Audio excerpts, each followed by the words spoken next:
Yang terhormat Al-Ustaz Syaifullah Kamali selaku dosen mata kuliah Sejarah Peradaban dan Pendidikan Islam, serta teman-temanku yang seiman dan seperjuangan.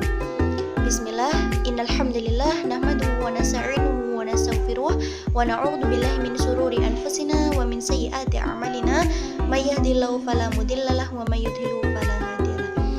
Asyhadu an la ilaha illallah wahdahu la syarikalah wa asyhadu anna Muhammadan abduhu wa rasuluh la nabiyya wa la rasula ba'da. Amma ba'du.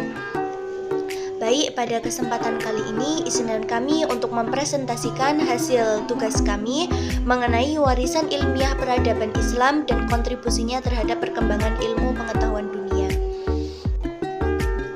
Baik, langsung saja untuk yang pertama ada pendahuluan. Jadi, peradaban Islam pernah mencapai masa keemasan yang luar biasa, khususnya pada abad ke-8 hingga ke-13 Masehi. Dalam periode ini, dunia Islam menjadi pusat ilmu pengetahuan, kebudayaan, dan peradaban dunia. Dorongan agama untuk menuntut ilmu sebagaimana termaktub dalam wahyu pertama yaitu Iqra menjadi motivasi umat Islam untuk mempelajari, mengembangkan, dan menyebarluaskan berbagai disiplin ilmu. Ilmuwan Muslim tidak hanya menerjemahkan karya-karya Yunani, India, dan Persia, tetapi juga mengembangkan teori baru yang orisinal. Mereka memadukan wahyu dengan rasio, hingga melahirkan peradaban yang ilmiah dan beretika. Kontribusi besar ini menjadi fondasi penting bagi lahirnya kebangkitan ilmu pengetahuan di Eropa atau Renaissance beberapa abad kemudian. Nah, untuk yang selanjutnya ada pembahasan. Jadi dalam presentasi ini ada 3 pokok pembahasan. Yang pertama ada pusat-pusat keilmuan di dunia Islam, ilmuwan Muslim dan karya-karya besarnya, serta ada ciri khas sains Islam. Menuju pembahasan yang pertama ada pusat-pusat keilmuan dunia Islam.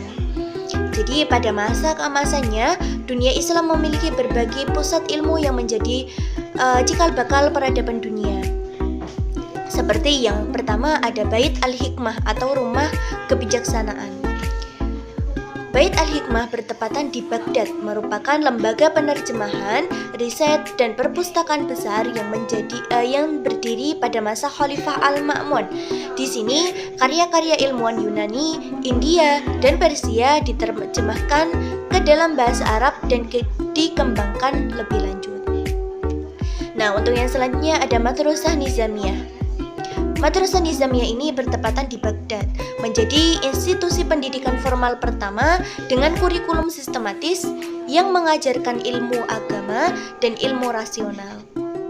Selanjutnya ada Cordoba atau yang sekarang dinamakan Andalusia. Dikenal sebagai kota ilmu di wilayah barat Islam dengan perpustakaan besar dan universitas yang menarik banyak pelajar di berbagai negara. Selanjutnya ada Kairo di Mesir, melalui Universitas Al-Azhar berperan penting dalam pengembangan ilmu agama, bahasa, astronomi, dan filsafat. Selanjutnya ada Toledo di Spanyol, menjadi titik penting transmisi ilmu ke Eropa melalui aktivitas penerjemahan karya-karya ilmuwan Muslim ke dalam bahasa Latin. Nah, untuk pembahasannya selanjutnya ada ilmuwan Muslim dan karya-karya besarnya. Peradaban Islam melahirkan banyak ilmuwan besar yang berkontribusi dalam berbagai bidang. Seperti yang pertama ada Al-Khwarizmi, dikenal sebagai Bapak Al-Jabar melalui karyanya Alkitab Al-Mukhtasar fil Hisab Al-Jabar wal Muqabalah yang menjadi dasar matematika modern. Ia juga memperkenalkan sistem angka desimal ke dunia barat. Selanjutnya ada Ibnu Sina atau Avicenna, menulis Al-Qanun fil At-Tib, ensiklopedia kedokteran yang menjadi rujukan utama Universitas Eropa hingga abad ke-17. Nah, untuk yang selanjutnya ada Ibnu Rusdi, Al-Ghazali, Al-Farabi yang memberikan kontribusi besar dalam bidang filsafat, logika, dan etika. Pemikiran mereka menjembatani tradisi intelektual Yunani dengan Islam dan mempengaruhi filsafat skolatis di Eropa. Yang selanjutnya ada Al-Biruni, meneliti astronomi, fisika, geografi dengan pendekatan ilmiah yang presisi. Nah, selanjutnya ada Ibnu Al-Haytham atau Al-Hazan. Melalui karyanya Kitab Al-Manazir dianggap sebagai pelopor metode ilmiah modern karena menerapkan observasi, eksperimen, dan verifikasi dalam penelitian optik. Nah, untuk pembahasan yang selanjutnya ada ciri khas sains Islam.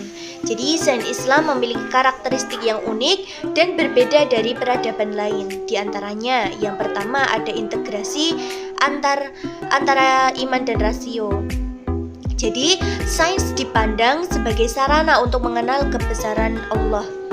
Ilmu dan iman tidak mungkin dipisahkan, tetapi saling menguatkan. Untuk yang selanjutnya ada etika ilmiah. Jadi, ilmu pengetahuan dikembangkan untuk kemaslahatan ummah.